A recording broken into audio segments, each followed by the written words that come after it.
আমি ফরিদ ভাইকে দিয়েই শুরু করি।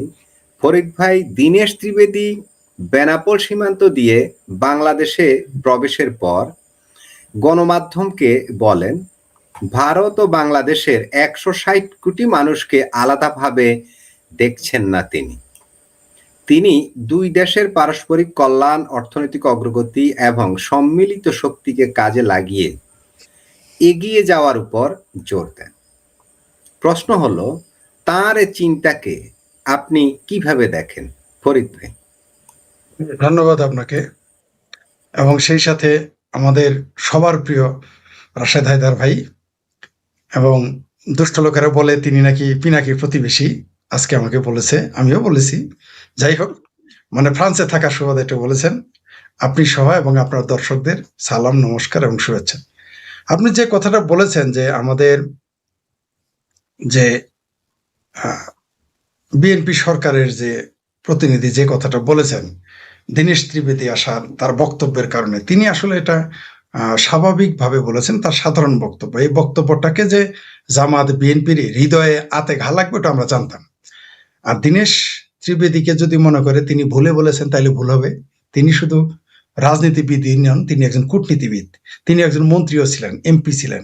আপনি খেয়াল করেন আমাদের দেশে, আমার ধারণা আমাদের দেশের কোনো ক্যাবিনেট মিনিস্টারকে যদি বলে যে আপনি ভারতে, নেপালে, শ্রীলঙ্কায় আপনি রাষ্ট্রদূত হয়ে যান, আমি নিশ্চিত সে গলায় দড়ি দিয়ে মরবো তাও যাবে না, বলবো সে মনে করবো এটা ডিমোশন। কিন্তু দেশের স্বার্থে আপনি দেখেন এই ব্যক্তি, এই দীনেশ ত্রিবেদী, তিনি একজন কেন্দ্রীয় মন্ত্রী ছিলেন এবং পর্শিয়ান এবং পণ্ডিত ব্যক্তি। সেই ব্যক্তিটি কিন্তু দেশের স্বার্থে তিনি রাষ্ট্রদূত হয়ে এসেছেন বাংলাদেশের মতো ছোটখাটো দেশে। কারণ আমেরিকা, ইউরোপ মানে পরাশক্তিগুলোর দেশের তুলনায় এটা সাধারণ। সেই দৃষ্টিতে কোনো দেশই ছোট নয়, কোনো দেশই বড় নয় আমার দৃষ্টিতে। কিন্তু তিনি এসেছেন সাধারণ দৃষ্টিতে ছোট একটা দেশ, কিন্তু তিনি এখানে এসেছেন, এই বক্তব্যটা দিয়েছেন এমনি এমনি দেন নেই, এর আগে পিছের সামনে নজর অবশ্যই আছে। আর তিনি কিন্তু জানতেন যে এই বক্তব্যটাকে সামনে এনে অনেক কথা বলবে সরকারি দল, বিরোধী দল। আসলে বিরোধী দল বলতে কিছু নাই।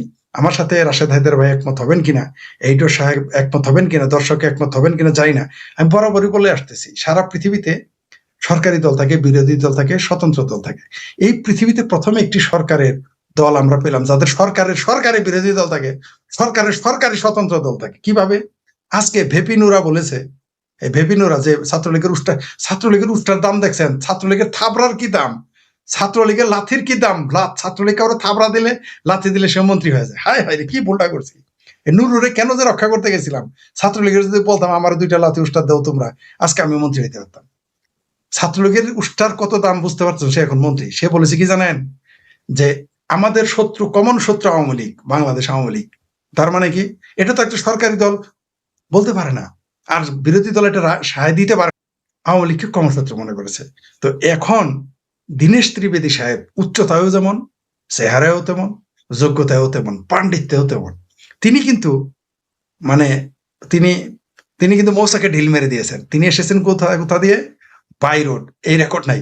আমি জানি না হায়দার ভাই আপনি জানেন কিনা, এরকম কোনোদিন ঘটেছে কিনা। বাংলাদেশের ইতিহাসে বোধহয় এটা প্রথম যে বাই রোডে তিনি আসলেন। শুধু বাই রোডে আসেন নাই, তারপরও তিনি হেলিকপ্টার ব্যবহার করেন নাই, তিনি গাড়িতে এসেছেন, বাই রোডে এসেছেন। অথচ আমাদের কেসকি বান্দির পোলারা তারা হেলিকপ্টার চলে 48 ঘন্টায় 6 বার। কিন্তু এত বড় একটা মন্ত্রী, নেতা, সাবেক মন্ত্রী, সাবেক নেতা, রাষ্ট্রদূত বাই রোডে আসতেন, তাও প্রথম দিন। তো আপনি যেটা বললেন, এই যে আমাদের সরকারি লোক যে কথা বলেছে তারাতে ঘা কেন লেগেছে? কারণ তিনি বলেছেন আমাদের সংস্কৃতি এক, আমরা 140 কোটি, আপনারা আছেন 20 কোটি, 160 কোটি। তিনি পজিটিভ চিন্তা নিয়ে বলেছেন, কারণ প্রতিবেশী পড়শির সাথে ফষ্টি কাটে না। ভারত, আমরা তা ভারতকে খোঁচাইতেছি, ভারত কিন্তু বারবার প্রতিবেশী সুলভ আচরণ করতেছে। কিন্তু আজকেও আমাদের বিএনপির যে ব্যক্তি, তার এত সিট আতে ঘা কেন লেগেছে জানেন? কারণ হলো যে তিনি তো আসলে পাকিস্তানের সাথে নিজেকে গুনেন। তিনি চাইছিলেন পাকিস্তানের অ্যাম্বাসেডর, হাই কমিশনার বলবে হাম লোক 25 করোড় হে, তুম লোক 20 করোড় হায়, হাম লোক মুসলমান কালেমা গো ভাই ভাই হায়, এটা বলবে। বাংলাদেশের এই বর্তমানে যারা ক্ষমতা আছে তারা এটা শুনতে চায়। তারা ভারতকে ধারণ করে না, করতে চায়ও না। পাশাপাশি আবার এই ভারত বাংলাদেশকে স্বাধীন করার সহযোগিতা করেছে, পাকিস্তান ভেঙেছে, এই বেদনা তারা ভুলতে পারে না। তাই এই বক্তব্যকে তারা ভিন্ন রকম, ভিন্ন ব্যাখ্যা করবে, এটাই স্বাভাবিক। আর এই খোরাকটা দীনেশ ত্রিবেদী প্রথম দিন এসে কিন্তু ছক্কা মেরে দিয়েছেন। এটা যারা কূটনীতির সরে বুঝে তারা কিন্তু বুঝে ফেলেছে। দেখেন তার আগে কি ঘটলো, রাম মূর্তি, তার আগে কি ঘটলো, ভারতের সীমান্তের পুশব্যাক, পুশিন, তো পুশিন, তারপর রংপুরে রাম মূর্তি, তারপর দীনেশ ত্রিবেদীর বয়ান, এবং তিনি বাই রোডে আসলেন। তিনি কিন্তু ছক্কা মেরে দিয়েছেন, ক্যাচ এরা কিন্তু কেউ ধরতে পারবে না। কারণ কি জানেন, কারণ এটা তো ছক্কা মারছে, চার মারলে না আপনি ধরবেন। ক্রিকেটের ভাষায় যদি বলি যে চার মারলে না আপনি ধরতে পারবেন। আর যদি ফুটবল হয় তাহলে আপনি পেনাল্টি বক্সে যদি একাও গোল করে গোলকিপার থাকে, কিন্তু ভাই ছক্কা মারলে ধরবেন কেমনে? এটা তো আসমান দিয়ে যাইতেছে। দীনেশ ত্রিবেদী একটা ছক্কা মেরে দিয়েছেন, এরা এখন একটু দৌড়াবে, চিৎকার চেঁচামেচি করবে, তিনি 6 নিয়ে নিয়েছেন। এবং বাংলাদেশকে তিনি এই কথা বলার মাধ্যমে ইচ্ছা করে একটা বিতর্ক সৃষ্টি হওয়ার সুযোগ দিয়েছেন। আবার যারা সামাজদার তাদের ইশারা, সামাজদার গেলে ইশারা বিকাবে। তবে তিনি প্রতিবেশী, আমি এই বক্তব্যকে নিচ্ছি প্রতিবেশী সুলভ বক্তব্য। কিন্তু আমাদের বাংলাদেশের এখন যারা ক্ষমতায় আছে তারা তো বাংলা সংস্কৃতি ধারণ করে না।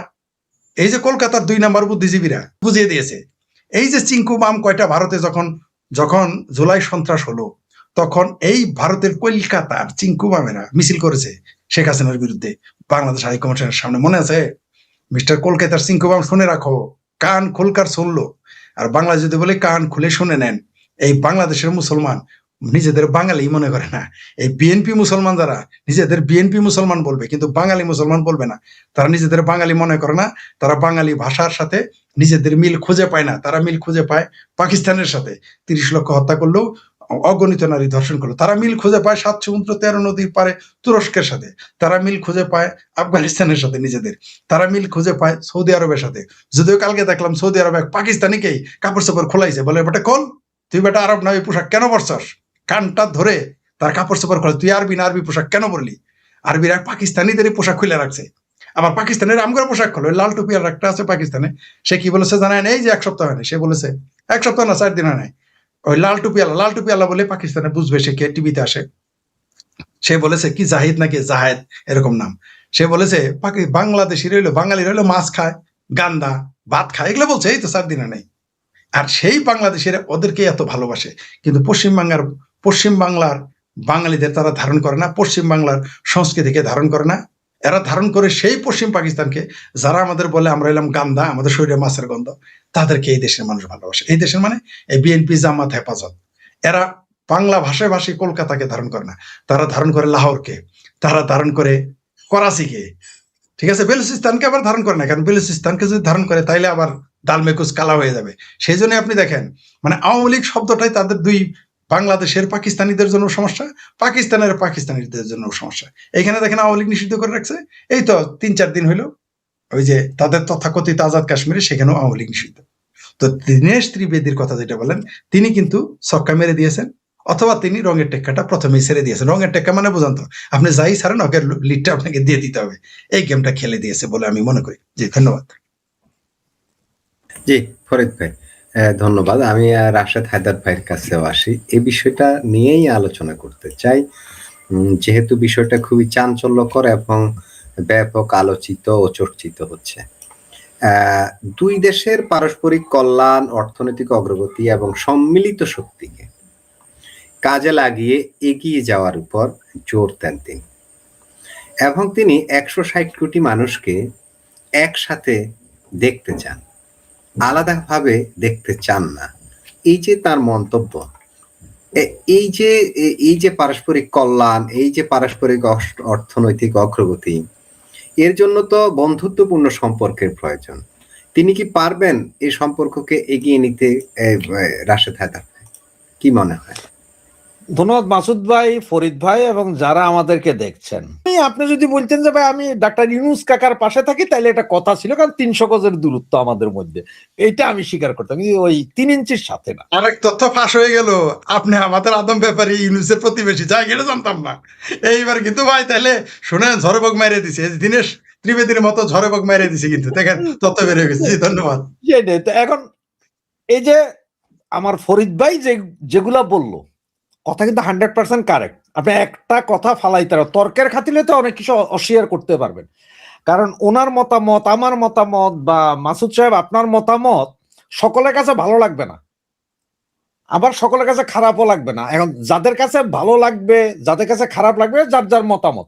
কারণ আমরা কেউ তো বউ জামাই না যে সবকিছু মানায়া চলতে হবে, লাগবে না ভালো।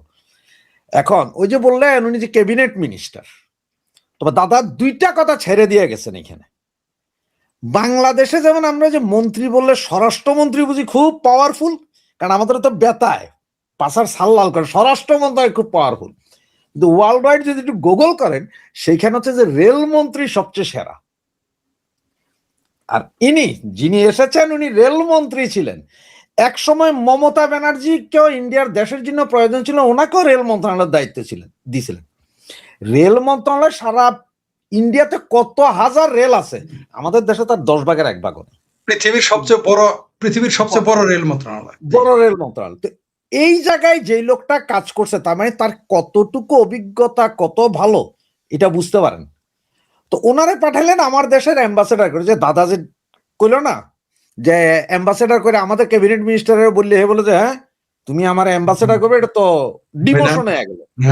কারণ আমাকে সেনাবাহিনীর মেজরেরা ওই ঘুষ দিয়া 10 লাখ 20 লাখ টাকা ঘুষ দিয়া ডিমোশনে বর্ডারে যায় ধান্দা করতে। জি জি জি। আর ভারতের ক্যাবিনেট মন্ত্রীদেরকে পাঠানো হয় যে সম্পর্ক করতে, কি দেশের সাথে। এখন আপনি একজন ডিপ্লোমেট পাঠাইতে পারতো না ওখানে? কি আমাদের দেশে যেমন বিসিএস ক্যাডার আছে, ওদের দেশে আছে না আইপিএস ক্যাডার, পাঠাইতে পারতো। কিন্তু ওদের মাথায় রাজনীতিবিদদের মতন এত ক্রিটিক্যাল জিনিসপত্র ঘুরতো না, এই জন্য ওনারা পাঠাইছে। আর দাদা বললো না যে হেলিকপ্টারে চড়ে উনি হাইটে আসছে, আমার মতে এটা সাইন করে দিছে উনি। ইউরোপের এক দেশ থেকে আরেক দেশে যখন আপনার এই যে অ্যাম্বাসেডার, এমনকি মন্ত্রীরাও যায়, ওরা বিমানে যায় না, ট্রেনে যায়। ম্যাক্সিমাম দেখছি ট্রেনে যায়। যেমন ইউকে তে যত অ্যাম্বাসেডার আসে সবাই ট্রেনে আসে, ইউরোস্টারে চলে আসে, বিমানে যায় না, মজা লাগে ওদের কাছে। উনি হাইটে আসছেন। আর ভারতের সাথে আমাদের জমি এক জায়গায়, একই লেভেলে। পাকিস্তানের সাথে আমাদের জমি নেই। এখন আপনি কি এটা কইতে পারেন যে বাংলাদেশে আমি পানি দিব, এই পানির 1 বুঁদ পানিও ভারতের মাটিতে যাবে না? এটা তো কইতে পারবেন না। বা ভারতে 1 বালতি পানি ঢালে দিলে আমার দেশে আসবে না, তা তো না, কারণ জমিন তো এক। উনি কিন্তু ওই কথাটা বলছেন যে আমাদের ভূমি তো এক। আর আমাদের যে 20 লাখ, আমাদের 20 কোটি, ওনাদের 140-160 কোটির কথা বলছেন। তার কারণটা কি জানেন? ব্রিটেনের কাছে পারমাণবিক অস্ত্র আছে, এটা আপনারা সবাই জানেন। ব্রিটিশ সাম্রাজ্যের সূর্য ডুবতো না, এটাও জানেন। কিন্তু অল্প কিছুদিন আগে ফ্রান্সের সাথে একটা চুক্তি হয়েছে ব্রিটেনের, যে ব্রিটেন হচ্ছে যে 11 নম্বর দেশ, ফ্রান্সের সাথে চুক্তি করছে যে ফ্রান্সের পারমাণবিক ছাতার নিচে ওরা আসছে। এরা এত শক্তিশালী এক একটা দেশ, এরা যদি এক হইতে পারে, সারা ইউরোপের কি আছে যে ওরা আজকে এত ধনী? ওদের মধ্যে হচ্ছে ঐক্য আছে, ওদের বর্ডার নাই। বর্ডার আছে, সবার যার যার বর্ডার আছে, আসলে বর্ডার নেই। আমরা যখন এক দেশ থেকে আরেক দেশে, আমরা জানি না যে আসলে বর্ডার ক্রস আছে কিনা, রাইট, ক্রস করছি কিনা জানি না। আমি গত প্রোগ্রামে আপনাদের বলছিলাম, আমি একটা চাকরি করতাম, মানে সুইজারল্যান্ডের ডিস্কোটেক বলতে নাইট ক্লাব। আমি ফ্রান্সের বর্ডারে যা উপস্থিত, কারণ হচ্ছে আমি 3 মাসের জন্য গেছি, ওখানে বাসা ভাড়া ছিল 3 রুমের একটা বাসা ভাড়া ছিল মাত্র 300 টাকা। কোথায়? ফ্রান্সে। এইখান থেকে আমি ওই ডিস্কোটেকে যাইতে আমার লাগতো 10 মিনিট হাইটা গেলে, কিন্তু 10 মিনিটের ব্যবধানে ওইখানে যদি বাসা নেই তাহলে এটা বড় 3000 টাকা। এই জন্য ফ্রান্সে থাকতাম, খাইতাম ফ্রান্সে, চাকরি করতাম ওখানে, কারণ ওইখানে ঘন্টায় বেতন দিত 45 সুইস ফ্রাঙ্ক, মানে আপনার প্রায় 40 ইউরো। আর ফ্রান্সে যদি করতাম 20 ইউরো পাইতাম ঘন্টায়। কোনটায় লাভ?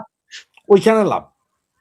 কাম করছি, কিন্তু আমরা আসলে বর্ডার ক্রস করছি, আইছি, মনে নাকি আমি কি আসলে কই কাম করতেছি এটা জানতাম না।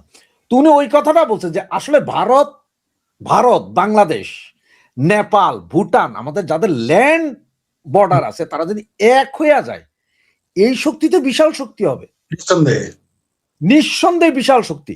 কারণ ভারত অনেক কিছু ম্যানুফ্যাকচার করে যেটা আমার দরকার, আবার আমার এখানে সামান্যতম কিছু হইলেও আছে যেটা ভারতের দরকার। রাইট। যেমন আমার গার্মেন্টস প্রোডাক্ট, শার্ট মার্ট, এগুলো বাংলাদেশের সস্তায় বানানো যাবে, যেটা ভারতে সম্ভব না এত সস্তায় বানানো। আবার আইটি সেক্টরের এমন এমন জিনিস আছে যেটা ভারতে হয়, আমার দেশে সম্ভবই না। আমাদের যদি সম্পর্ক থাকে, ধরেন আইটি সেক্টরের আমরা যে বিভিন্ন ফোন কোম্পানি, তারপরে বিভিন্ন ব্যাংকে ফোন দেই, এইটার হয়তো ইনস্টিটিউট একটা আমাদের বাংলাদেশেও করে দিতে পারে এরা, যে এইখানে তাহলে আমাদেরও কিছু চাকরি হবে, আমাদের অনেক কিছুই হবে। এগুলো হচ্ছে সম্পর্ক যদি ভালো থাকে। আর সম্পর্ক যদি আপনার কাঁটাতারের বেড়ায় যদি সম্পর্ক আটকা যায়, তখন তো কিছু না। তো এই দীনেশ ত্রিবেদী ওই এক লোক যিনি মেন্টালিটি বুঝবে। এখন আমাদের চরিত্র আগে থেকেই বুঝে, আরো ভালো বুঝার জন্য আসছে। এবং ওই যে দাদা কইলো না, একটা কাঠ খেলে দিছে যে তোমরা বাবারা আলোচনা করো, তোমরা আলোচনা করতে করতে এমন জায়গায় যায় পৌঁছাবে যে আর আলোচনা করার জায়গা নেই, বাকি খেলা আমরা খেলবো, বাকি খেলাটা আমরা খেলবো। ওই যে আমরা গত পরশুদিন আলোচনা করছিলাম মনে হয় না, রাম মূর্তি কি হইলো গতকাল? তো আপনার একজন দর্শক জিজ্ঞেস করছে আপনার বাড়ি সন্দ্বীপ কিনা। আমার বাড়ি চিটং। সন্দ্বীপে কিনা জিজ্ঞেস করছি। হ্যাঁ, তো চিটং এর সন্দ্বীপ তো আর চিটাং এর বাহিরে না। আমি তো বুঝি বাইরে না, দর্শক প্রশ্ন করছে। জি হ্যাঁ, সন্দ্বীপ চিটং এর বাহিরে না। কারণ হচ্ছে যে এই চিটাং আর সন্দ্বীপ মনে সম্ভবত 63 না 64 সালে এক হয়েছিল। আগে ওইটা নোয়াখালীর সাথে ছিল, মাসুদ ভাইদের সাথে। দেশ স্বাধীন হয়েছে 71, তার আগে ওইটা গেছে। তার মানে সব আপনারাই বুঝতে পারছি, সব আমরা এখানে। পুরো চিটাং গেলে তো পুরোটা রোহিঙ্গা। এই যে দীনেশ ত্রিবেদী যেটা বলছে, এটা তো খুব ভালো কথা বলছে। কিন্তু যে দাদা বলে দিল না যে আমাদের বিরোধী দল সরকারি দল বিরোধী দল। আর আমি একটা কথা সবসময় কই যে জামাতের বিএনপির ভিতরেও পাইবেন, জামাতের আওয়ামী লীগের ভিতরেও পাইবেন, কিন্তু জামাতের ভিতরে কোনো আওয়ামী লীগ বিএনপি পাইবেন না। একেবারে আপনি মানে ধন্যবাদ আপনাকে এই কথাটা বলার জন্য। জি ধন্যবাদ। ওইটা পাইবেন না, সব সময় সর্বক্ষেত্রে পাইবেন। এদের যন্ত্রণা শুরু হয়ে গেছে, যন্ত্রণা যে দীনেশ ত্রিবেদী। এবং একটা জিনিস দেখে, দীনেশ ত্রিবেদীর নাম উচ্চারণ করেছে ফেব্রুয়ারি মাসে, আর উনি আসছে গতকাল। এই 2-3 মাস বিএনপির গভর্নমেন্ট আসার পরও বাইদা রাখছিল, ওরা চিন্তা করতেছিল যে এরে কেন পাঠাইতেছে, ওরা বাদ দিয়ে এরে কেন পাঠাইতেছে, এই চিন্তায় তাদের মাথা ঘুরাইতেছিল যে এই লোকরে কেন। তার মানে ভয় আছে ওদের যে এই লোকরে কেন। এখন ওই থেকে সুপ্রিম কোর্ট থেকে পাঠাইছে, ইন্ডিয়ান সুপ্রিম কোর্ট থেকে একটা চিঠি পাঠাইছে, যেটা অ্যাটর্নি জেনারেল অফিসে কাজ করে এরকম একজন অ্যাডভোকেট একটা চিঠি পাঠাইছে। আমি মাসুদ ভাই দিছিলাম আজকে, একটা চিঠি পাঠাইছে কেন ওই রাম মূর্তি এটাও বন্ধ করে রাখলেন। তো এগুলো সব তো আপনাদের এমন ভাবে খাদ্য দিতেছে, আপনারা করেন বাবারা, আপনারা আস্তে আস্তে জালে ফাঁসেন, পরে দেখা যাইব। ওই দিন একটা কথা বলতেছিল, এই ভাইও বলতেছিল যে মানে বর্ডারের মধ্যে শূন্য রেখায় অনেক পরিবার দুঃখে কষ্টে আছে এই মুহূর্তে, পাওয়া গেছে এটা বাংলাদেশের। বাকি যেসব ফ্যামিলি আছে, ভাই প্রশ্ন করলেন না যে রোহিঙ্গাদের আনতেছেন কিন্তু এদের নিতেছেন না কেন? ভাই আপনি তো জান নাই রোহিঙ্গাদের আনবো না কেন। রোহিঙ্গাদের ওইখানে বর্ডারে গেলে আপনি দেখবেন রোহিঙ্গা মেয়েরা কিন্তু খুব সুন্দর ভাই। আমাদের চিটাং অঞ্চলের বহু পরিবার বিয়ে করে ফেলাইছে রোহিঙ্গা মাইয়ারে, হুজুরেরা তো বিয়ে করে ভরাই ফেলাইছে 3-4টা। এখন ভারত থেকে যেগুলো পাঠাইতেছে এগুলো সব একেবারে গরিব মানুষ, এগুলো লিপস্টিকও লাগানোর সময় জানে, স্নো পাউডার আলতা লিপস্টিক লাগাই যদি বর্ডারে খাড়া করে দেন দেখতেন আপনারাই বিয়ে করে না ঢুকাইছেন, আসো আমাদের লোক। তবে যদি আমাদের বাংলাদেশের ইকোনমি যদি ঠিক করতে হয়, বাংলাদেশের সবকিছু যদি ঠিক করতে হয়, আমরা পার্শ্ববর্তী রাষ্ট্রের সাথে সুসম্পর্ক লাগবে, গ্যাঞ্জাম করে লাভ নেই। আপনারা একটা খালি কথা বলে আমি শেষ করে দিই, ইউরোপের সাথে ব্রেক্সিট হয়ে গেছিল ব্রিটেনের, সাথে ফল মূল আটা ময়দা চিনি লবণ তেল সবকিছুর দাম বেড়ে গেছে। আবার ওইদিকে ইউরোপে যে আমগো বাঙালি অনেক কিছুর দাম বেড়ে গেছিল, কারণ বাংলাদেশ থেকে মাছ মাংস এখানে আসে, এখান থেকে যাইতো। আবার ফলমূল, ইউরোপের সবচেয়ে বেশি ফলমূল এগুলো এখানে আসতো। চেরি ফল ফ্রান্সে আমরা 2 টাকাতে 1 কেজি পাই, এখানে 10 টাকা। একটা চেরি ফলের কথা কইতেছি। তো এরকম ওই বিশাল তরমুজ, এক তরমুজ মাসুদ ভাই আমার সমান, এই তরমুজ আমরা 8-10 টাকায় খাই, একটা তরমুজ একজনে নেওয়া যায়। হ্যাঁ, এত বড় তরমুজ, বিশাল এগুলো ওই যে আফ্রিকার বিভিন্ন দেশ থেকে আসে, এটাকে পিস করে কাটা, মানে একটা তরমুজকে 4 পিস করলে 1 পিসের ওজন হয় 20 থেকে 22 কেজি, 7-8 টাকায় কিনা পাওয়া যায়। আর এইখানে ওই তরমুজের 10 ভাগের 1 ভাগের দাম 10 ইউরো, 10 পাউন্ড। তো লস কার হয়েছে এদের। এখন এই জন্য আবার চুক্তি করছে যে বাবা ওই যে বর্ডারের ওইসব ঝামেলা বাদ দাও, আমরা বাই এত শক্তি। আর আমরা কি করছি, আমরা এইটা তো বিশাল দেশ, ওদের তো বিশাল প্রোডাকশন আছে, অনেক প্রোডাকশন। সে জায়গায় আমরা কি পারবো ওদের লোক যুদ্ধ কইরা বা মারামারি কইরা? আমরা পারুম বর্ডারের মধ্যে কিছু গর্তমর্ত খুইরা F-16 বিমানের নমুনা একটা বানায় রাখতে, যে আইলেই মারুন, এটা পারুন। দীনেশ ত্রিবেদী উনি আসছেন, হ্যাঁ উনি বলছেন যে আমি চেষ্টা করব, একটা কথা উনি বলছেন, এটা খেয়াল করছেন কিনা দেখেন, যে যাতে বাংলাদেশের 20 কোটি, ভারতের 140 কোটি সবাই খুশি হয়, আমি এমন কিছু করার চেষ্টা করব। তার মানে কি, আমরা এবং ওরা দুই দলই খুশি হয়, দুই দেশই খুশি হয়, এরকম কিছু। তো এটা একজন রাজনীতিবিদের দ্বারাই সম্ভব। আর চাণক্য নীতির দেশ তো এটা বড়ই জটিল। এরা যে কখন কি চাও দিবে সেটা বুঝবেন না, আমরা শুধু আসি ইনশাল্লাহ সুবহানাল্লাহ এগুলাতেই থাকি। পাকিস্তানের লোক আমাকে বর্ডার নাই। ভাইয়ে কইছে আজকে একটা কথা, যে নুরুল হক নুরার কথা, নুরুল হক নুরা আরেকটা কথা কইছে, ভাই আপনি খেয়াল করেন নাই? বলেন। যে আওয়ামী লীগ তো ধরেন ইন্ডিয়া গেছে, আমগুলোকে বর্ডার ইন্ডিয়া, কিন্তু এই যে মৌলবাদী যারা পাকিস্তানের লোক আমগো বর্ডার নাই, সুতরাং পাকিস্তান প্রেমীরা সব বঙ্গোপসাগরে ডুবতে হইবে, এই কথাটাও কইছিল সে, নুরুল হক নুরা। ভুল করে সত্য কথা কইছে। হ্যাঁ, এইটা এখন প্রচার হইতেছে আজকে বেশ কিছুক্ষণ ধরে, এই আর কি। ধন্যবাদ মাসুদ ভাই।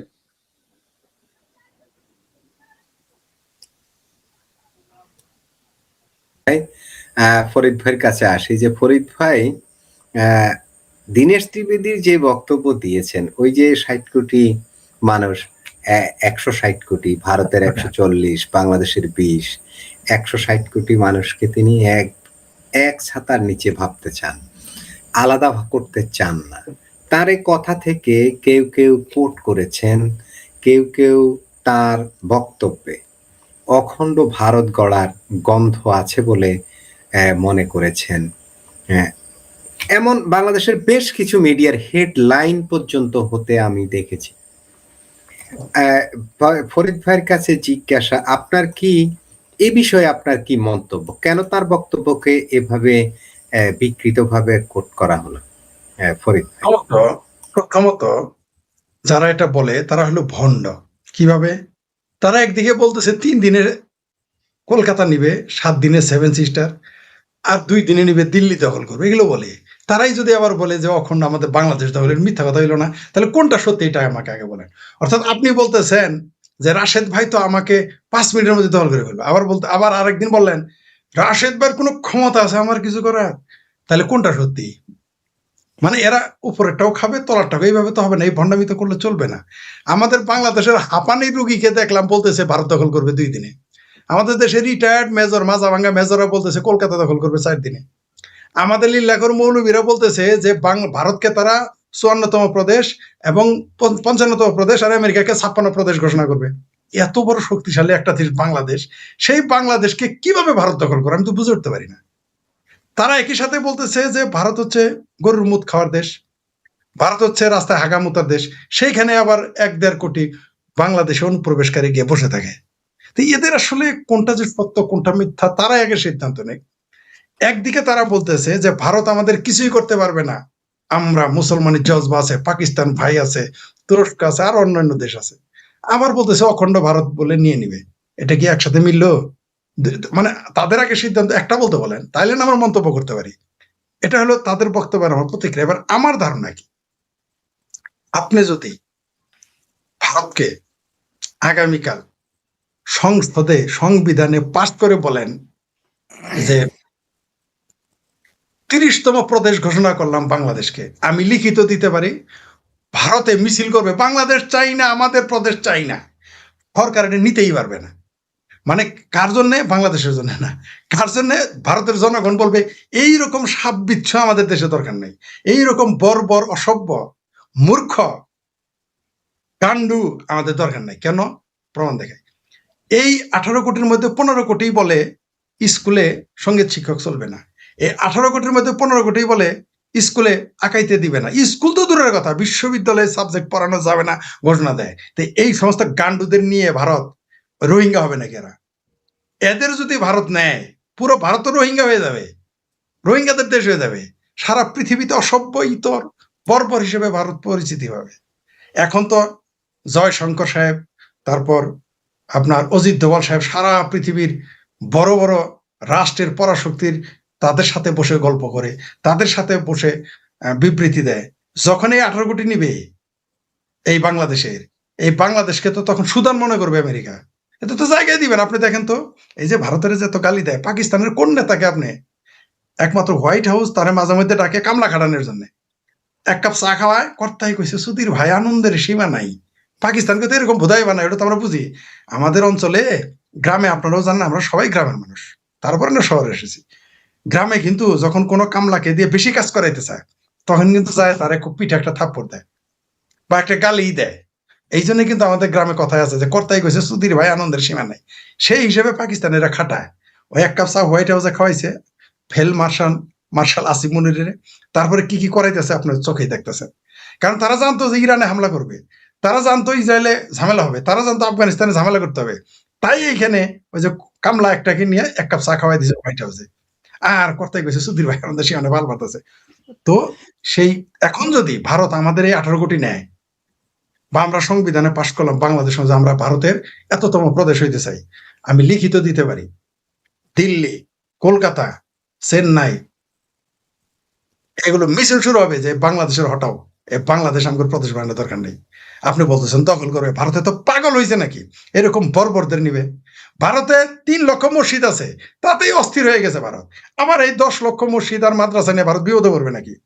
তারপর বাংলাদেশের সবগুলো কোট্টায়ালা, এগুলো সবগুলো হচ্ছে বর্বর পেয়ারা পাকিস্তানি। এমনি ভারতের ভিতরে বামপন্থীরা পেয়ারা পাকিস্তানি, এমনি ভারতের ভিতরে অধিকাংশ মুসলমান পেয়ারা পাকিস্তানি। আবার এই 18 কোটি নিয়ে আচ্ছা কে নিজের পকেটের মধ্যে বিচ্ছ রাখবে আমারে বলেন? কে নিজের আন্ডারওয়্যারের মধ্যে সাপ রাখবে আমারে বলেন? কে তার নিজের বস্তার মধ্যে বেডের মধ্যে সাপের বাচ্চা রাখবে আপনি বলেন? কোন দুঃখে বাংলাদেশ নিবে? ভারতে তো পাগলা হয় নাই, ভারতের পাগলা কুত্তায় কামড়ায় নাই বাংলাদেশ দখল করবে। দখল তো দূরের কথা, আবার স্পষ্ট করে বলি, দখল তো দূরের কথা।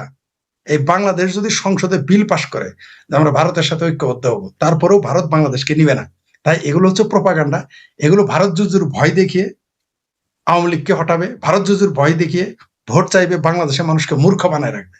ভারত তো পাগলা হয়েছে নাকি 18 কোটি মানুষের চাকরি দিতে হবে না? এই বাংলাদেশটাকে যদি তারা দখল করে বা আমরা প্রদেশ হলে তারা মেনে নেয়, এই 18 কোটি মানুষের চাকরি বাকরি ব্যবসা বাণিজ্য হলে দায়িত্ব নিতে হবে না, চিকিৎসা? পাগলে পাইছে ভারতের। ভারতের জন্য বাংলাদেশ হলো একটা সুপার মার্কেট।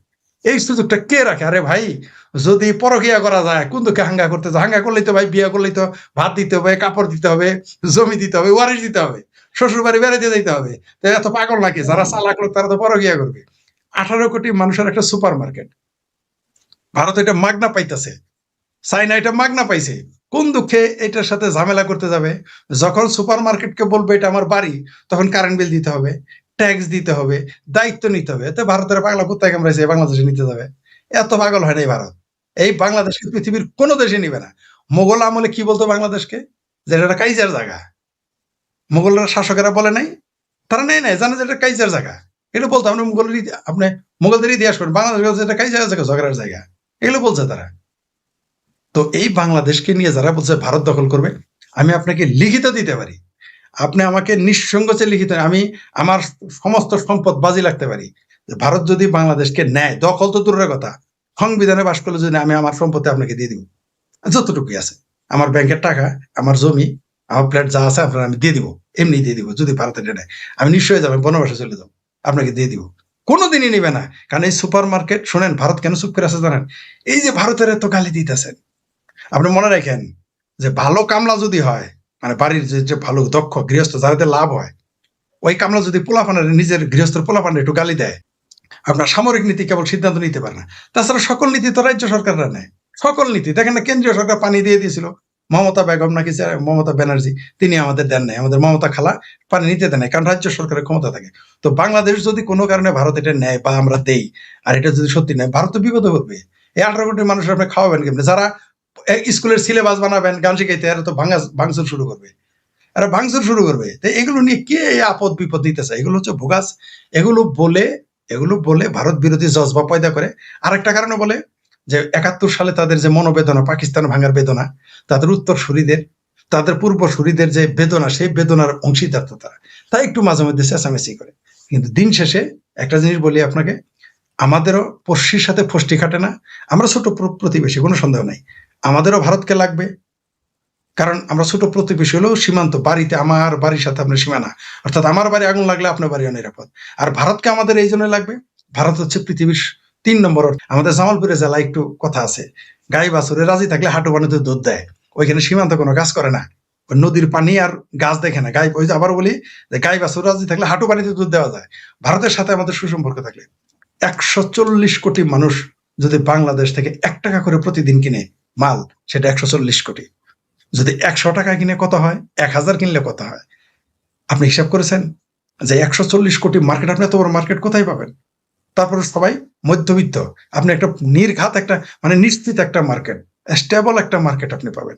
তা আমাদের সাথে সম্পর্ক হলে সবচেয়ে বেশি লাভ, যেটা আমি বারবার বলেছি, ভারত বাংলাদেশের সম্পর্ক হলে সবচেয়ে বেশি লাভ হবে ভারতের না, আমাদের হবে। আমাদের ভারতের নিরাপত্তা নিশ্চিত হবে, আর আর্থিক লাভ আমাদের হবে। আমি আপনাকে লিখিত দিতে পারি, বাংলাদেশের সাথে ভারতের সম্পর্ক হলে শুধু পাট আছে না, পাট, এই পাটের যে আপনি কাপড় বানাবেন, যে আপনি ইয়ার্ন বানাবেন, এই পাট দিয়েই তো বাংলাদেশের যে আমাদের বাজেট তার অর্ধেক শুধু পাটের থেকে আসবে। আমি আপনাকে লিখিত দিতে পারি। অন্যান্য হিসাব আমি বাদ দিলাম, একটা শুধু দেখালাম আপনাকে, একটা। আর অন্যান্য আবাদ তো আমাদের আছেই। আমাদের গার্মেন্টস এর কথা হায়দ্র ভাই বললেন, আমাদের গার্মেন্টস খুব কম দামে। আর অদ্ভুত তথ্য দেই, আমি গার্মেন্টস নিয়ে গবেষণা করতে গিয়ে দেখছি পাকিস্তানের মতো ভিখারিস্তান, এই দেশের চেয়ে আমাদের গার্মেন্টস এর কর্মচারীর বেতন কম। আমি প্রথমে বিশ্বাসই করি নাই, পরে পাকিস্তানিদের সাথে কথা বলছি, ভারতীয়দের সাথে কথা বলছি, বলে দেখি যে না, আসলে বাংলাদেশের শ্রমিক সবচেয়ে সস্তা। এই পাকিস্তানের মতো ভিখারিস্তানেও গার্মেন্টস শ্রমিকের বেতন বেশি। তার জন্য ওইখানে গার্মেন্টস যায় না, শুধু নিরাপত্তার জন্য না, মানে ওইখানে শ্রমর বাজারও বেশি। তাহলে এই বাংলাদেশের এই মার্কেটটা, আমরা 140 কোটি মানুষের গার্মেন্টস যদি আমরা পাই, আর কোথাও যাওয়ার দরকার আছে? দরকার নাই। প্রথমত আমাদের সামরিক বাজেট লাগবে না, আমাদের স্বাস্থ্য খাতে টাকা লাগবে না। এমনি ভারত আমাদের মাঝে মধ্যে স্বাস্থ্যের সুবিধা দেয়, রেলের সুবিধা দেয়, তখন আমরা আরো সুবিধা পাবো। এত গালাগালি করার পরেও ভারত আমাদের সাথে মিষ্টি মিষ্টি কথা কয়। তাহলে ভারতের যদি গালাগালি বন্ধ করে বন্ধুত্ব আমরা করি, লাভ তো আমাদের। কিন্তু ওই যে একটা কথা আছে যে যারা ঘাওড়া, কিছু ঘাওড়া লোক থাকে, নিজের বুঝ নাকি পাগলও বুঝে, আমাদের বাংলাদেশ বুঝে না। বেদনা একটাই, 1971, ওই বেদনার কারণে ভারতকে নিয়ে এত উল্টাপাল্টা কথা বলতেছে, বলবে এবং বলতে থাকবে। জি, ধন্যবাদ। জামাতের আমির এই প্রশ্ন তুলেছেন। আর রাশেদ হায়দার ভাই যেটা বললেন যে ভারত কখনো বাংলাদেশকে নিবে না। আমরা অনেক সময় আলোচনা করেছি, ভারত যদি বাংলাদেশকে নিত তো 71 সালেই তো নেওয়ার সুযোগ ছিল, তখনই নিয়ে যেত, কিংবা কিছু অংশ নিতে চাইলেও তখনই তারা নিয়ে যেতে পারত। যেহেতু নেয়নি, সে কারণে আমরা ধরে নেই এখনো নিবে না বলতে এখন তো আর সেটা সম্ভব নয়। এখন বাংলাদেশ একটা স্বাধীন সার্বভৌম দেশ অলরেডি হয়ে গেছে। আর যদি কোনো কারণে তেমন দুর্ঘটনা ঘটে, তাহলে তো পশ্চিমবঙ্গে হিন্দুরা সংখ্যালঘু হয়ে যাবে। সে কারণে তো তারা কোনোভাবে এটাকে মেনে নেবে না। আপনি যে বললেন, ওই যে আমাদের অনেক ভাই কমেন্ট করলেন যে ভারতে মিছিল, আমি জানি না, আপনারা আলোচনা করেছেন। রাশেদ হায়দার ভাইয়ের কাছে আসি, যে রাশেদ হায়দার ভাই, আজকে একটা ঘটনা ঘটেছে মৌলভীবাজার কুলাউড়া সীমান্তে ভারতের অংশে বিএসএফ এর গুলিতে মুজিবুর রহমান বাংলাদেশি নিহত হয়েছে। বিএসএফ বলছে ওই ব্যক্তি চোরাচালানের সাথে জড়িত ছিলেন। প্রশ্ন হলো, এই সময়ে যখন সীমান্তে নানা বিষয় নিয়ে নানা সমস্যা অ্যারাইজ করেছে, জটিলতা দেখা দিয়েছে, ঠিক সেই সময়ও কি এই ধরনের ঘটনা ঘটতে হলো, মানে চোরাচালানি করতে হলো, বা তারা জীবন দিতে হলো সেখানে গিয়ে এসব কাজ করে? কেন আমরা সতর্ক হচ্ছি না? মাসুদ ভাই, ওই যে আমার ভাই বলছে যে তার কারণ হচ্ছে কি জানেন, আমাদের এখানে এই যে হাজার হাজার মসজিদ মাদ্রাসা দেখেন না, হ্যাঁ, এরা টিস্যু পেপার কিনার পয়সা নাই, যার কারণে মাটি দিয়ে ওই যে স্কার্ট ক্ষেপণাস্ত্র বানায়, যেগুলো দিয়ে মশা লাগে আর কি। এই কারণে ভারত নিবে না, যে এরা যদি ভারতে ঢুকে তো ভারতের মাটিও সেম করে ফেলাইবো, খালি স্কার্ট ক্ষেপণাস্ত্র বানাইবো ওই ঢিলাকুলু। এই কারণে ভারত নিব। আর এটা হচ্ছে আমার থিওরি।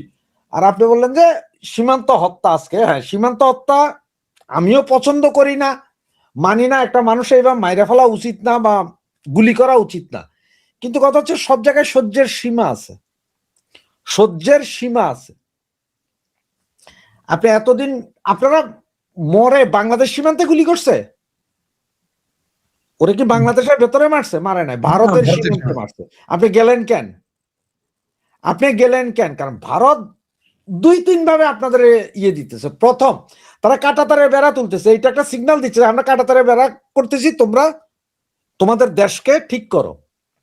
সেকেন্ড, সারা বাংলাদেশ সারা ইন্ডিয়াতে 5.5 কোটি লোক ইয়ে করছে যারা বাংলাদেশি বলতেছে। এর মধ্যে এমন দিল্লি থেকে প্রায় 120 জন ধরছে, তার মধ্যে 40 জন আবার বাংলাদেশি না, তারা কলকাতার অধিবাসী কিন্তু বাঙালি না, এটা আবার তারা ফাইন্ড আউট করছে। তাই মানে 60 জন 70 জন বাংলা হারামজাদারা। আজকে ফেসবুকে একজনের এটা দেখলাম, কয় যে ভাই আমি তো মিশা কথা কই এখানে বেনিফিট খাই মিশা কথা কইয়া, এখন আমি যদি অন্য লোকের সাথে মিশা কথা কই তাহলে কি গুনাহ হবে কিনা? ওরে শালার ইসলাম তাগো,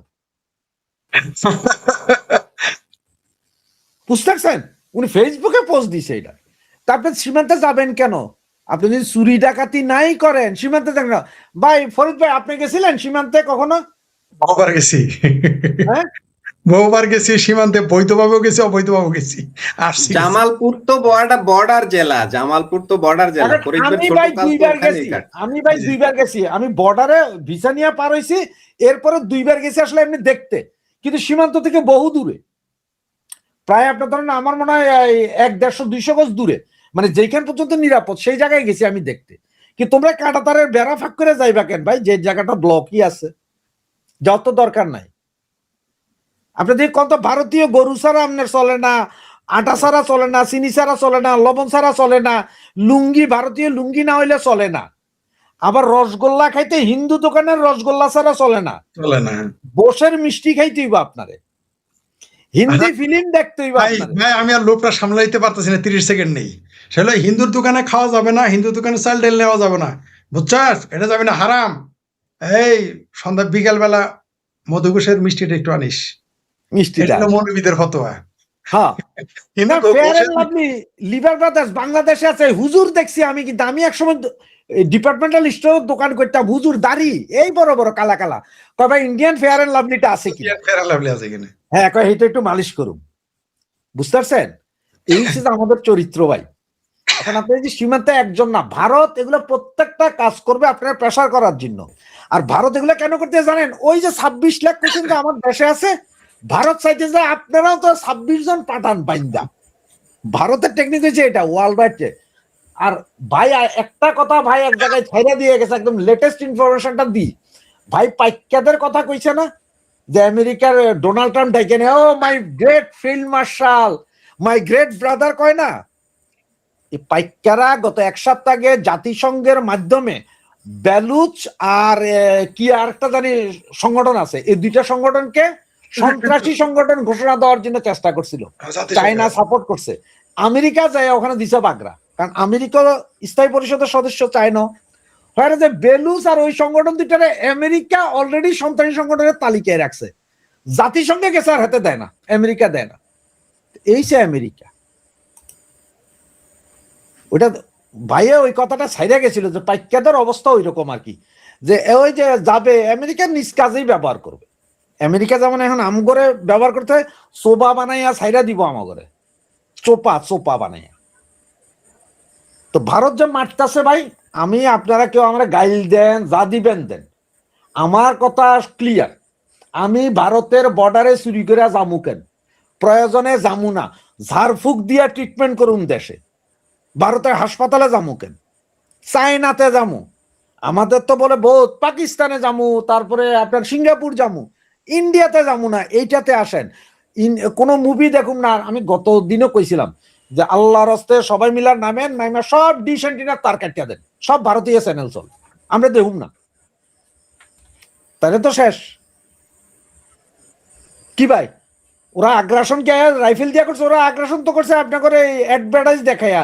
এখন আপনারা ইন্ডিয়ান ফেয়ার এন্ড লাভলি খোঁজেন, ইন্ডিয়ান তেল খোঁজেন, ইন্ডিয়ান সাইল খোঁজেন, কারণ ওইটা হালাল। আমাকে কি শোনা যাচ্ছে? জি, আপনাকে শোনা যাচ্ছে মাসুদ ভাই। আমার ওই যে বলছি না বিদ্যুৎ নেই, আমার এখানে বেশ সমস্যা অ্যারাইজ করতেছে, লাইভটা শেষ করে ফেলবো। আমি ফরিদ ভাইয়ের কাছে একটু যেতে চাই এই প্রসঙ্গে, যে ফরিদ ভাই, পাকিস্তান সীমান্তেও চোরাচালান হয়, আমাদের যে সেখানে পাকিস্তানিরা কিন্তু ভারতের ভিতরে ঢুকে না, ওখানে ওরা ওই যে ড্রোনের মাধ্যমে পণ্যটা নিয়ে নেয়, ড্রোন পাঠায়, ড্রোনের মাধ্যমে টাকা পাঠায়, ডোনে ওইভাবে করে, যেটা দর্শকরা কমেন্টে বলেছে, ওরা ঢুকে না। কিন্তু বাংলাদেশের ভিতর থেকে ভারতীয়রা বাংলাদেশে এসে মালটা দিচ্ছে না কেন? বাঙালিরা ভারতের ভিতরে ঢুকে সে মালটা রিসিভ করতে যায় কেন? ফরিদ ভাই। প্রথমত বাংলাদেশ তো আর কেউ রাস্তায় হাগে মুতে না, তারপরে গরুর মুত খায় না। তো গরুর মুত খাওয়ার দেশ দেখার জন্য একটু যায়, আর একটু সাথে গুলি খাওয়ার জন্য যায়। খুব শখ উঠছে, খায় উঠছে, মরলেই সেল চালায় বেহেস্ত চলে যাবে। ভারতের বিএসএফ এর গুলি কয়দিন পরে দেখবেন ফতোয়া দিব বাংলাদেশ যে ভারতের বিএসএফ এর গুলি আমি লিখে রাখেন আমার কথা, কিছুদিনের মধ্যে ফতোয়া দিবে ভারতের বিএসএফ এর গুলি খায় যে মারা যাবে সে বেহেস্তে গেলে নর্মালি তো 1000 বউ পাবে প্রতি মাসে বলছে হুজুর, আর 72 হুরি বলবে যে 200 বেশি বাবা, 200 মাস প্রতি মাসে নতুন 200 বউ পাবা, আর 72 জায়গায় ঘুরি হয়তো 80, 90, 100 হয়ে যেতে পারে। লিখে রাখেন, এটা যদি না বলছে হয়তো সেটা 6 মাস পরে বলবে, না 6 বছর পরে। আমার এই কথা মিলবেই, আপনি লিখে রাখেন।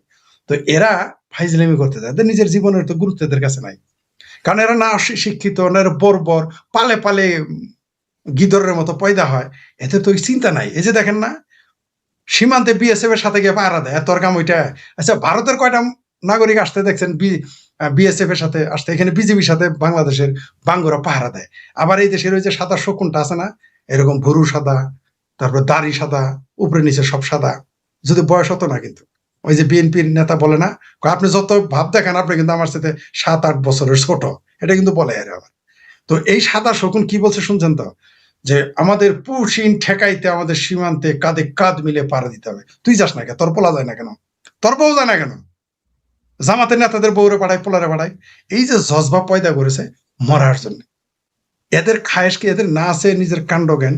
এদের লিঙ্গ জ্ঞান আছে কিনা সন্দেহ নাই। লিঙ্গ জ্ঞান থাকলে মাদ্রাসায় তো বলৎকার হইতো না, ওই জ্ঞান এদের নেই।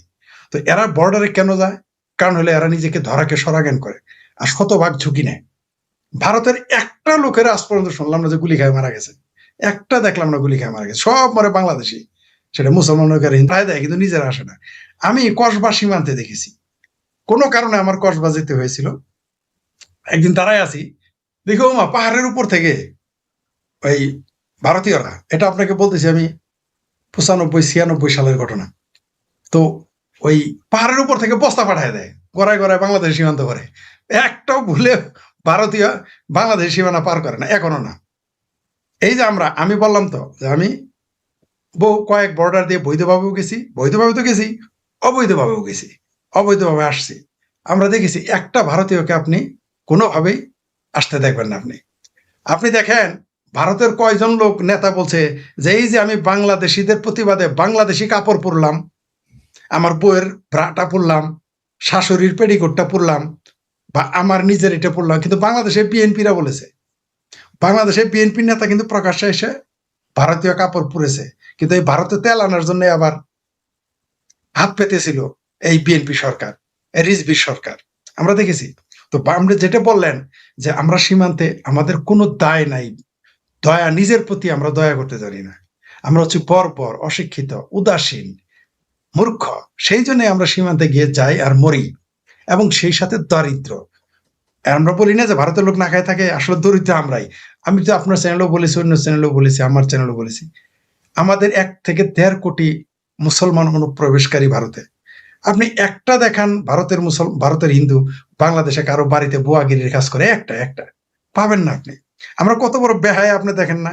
ফেলানির জন্য ওই যে দাদা যে কথাটা বললেন, ফেলানির জন্য ফেলানির মা, বাবা, খালা, ফুফু, চাচা, পড়শি, নালাতো ভাই, খালা চিকা হাই হোসেন আয়োজন করে। তাহলে 1 কোটি যে ওইখানে পড়ে আছে, তাদের আপনি সীমান্তে বসায় রাখেন কেন? তাদের পানি খাইতে দেন না, ভাত খাইতে দেন না, পাহারা দেন, ঢুকতে দিবেন না, নিজের দেশের নাগরিক। কত বড় ভণ্ড দেখেছেন? ভণ্ডামের একটা লিমিট থাকা উচিত।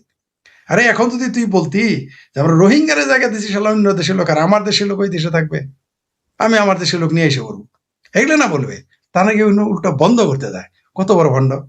চুরি করবে ভারতে, খাবে ভারতে, থাকবে ভারতে, টাকা পাঠাবে ভারতে, বাংলাদেশে, সারাদিন ভারতের বিরুদ্ধে বলতে হবে। এটা আমাদের খাসিলতে পরিণত হয়েছে। ওই যে বলেন না সীমান্তে যায়, এটা আমাদের খাসিলত, খাইচ্ছত, বুঝেন? খাইচ্ছত, এটা আমাদের স্বভাব।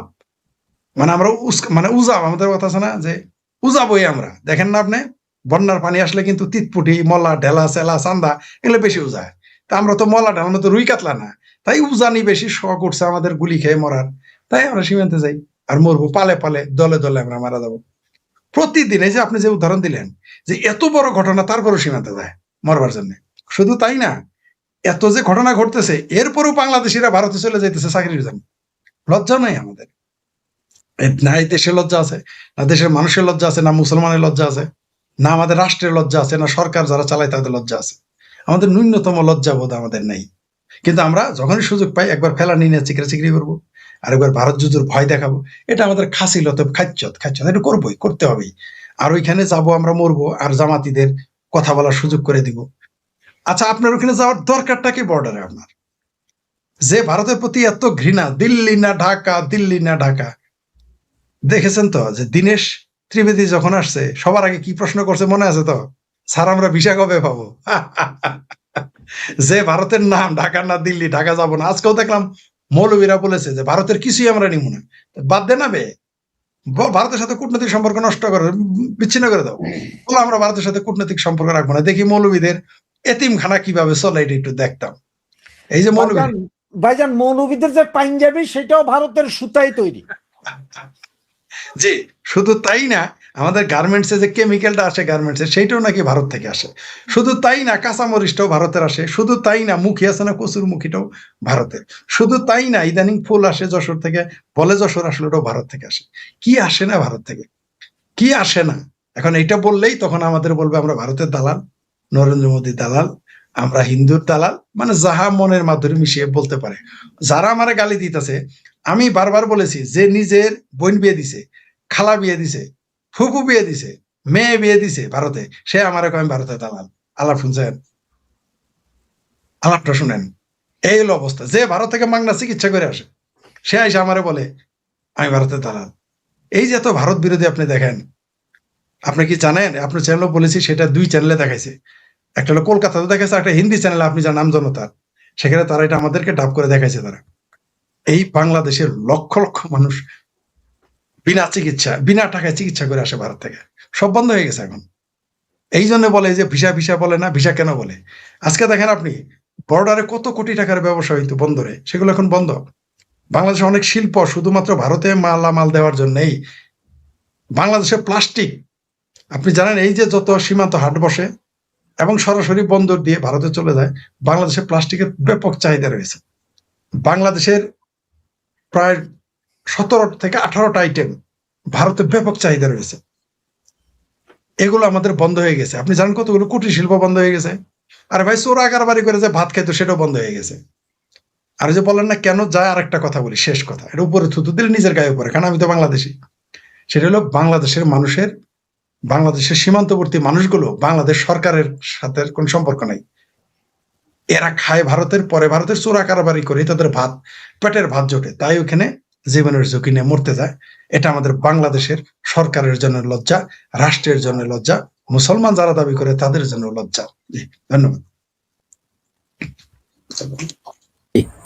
ফরিদ ভাই, আমরা লাইভটা শেষ করব। প্রিয় দর্শক, এতক্ষণ যারা লাইভ দেখছিলেন, লাইক, কমেন্ট, শেয়ার করেছেন, সাবস্ক্রাইব করেছেন, আপনাদের প্রতি অনেক প্রীতি ও ভালোবাসা। রাশেদ হায়দার ভাই এবং ফরিদ ভাই সময় দিয়েছেন, এই জন্য আপনাদের প্রতিও অনেক অনেক কৃতজ্ঞতা। প্রিয় দর্শক, আজ আমরা এখানেই শেষ করব। দেখা হবে পরবর্তী লাইভে। সে পর্যন্ত সবাই ভালো থাকুন, সুস্থ থাকুন।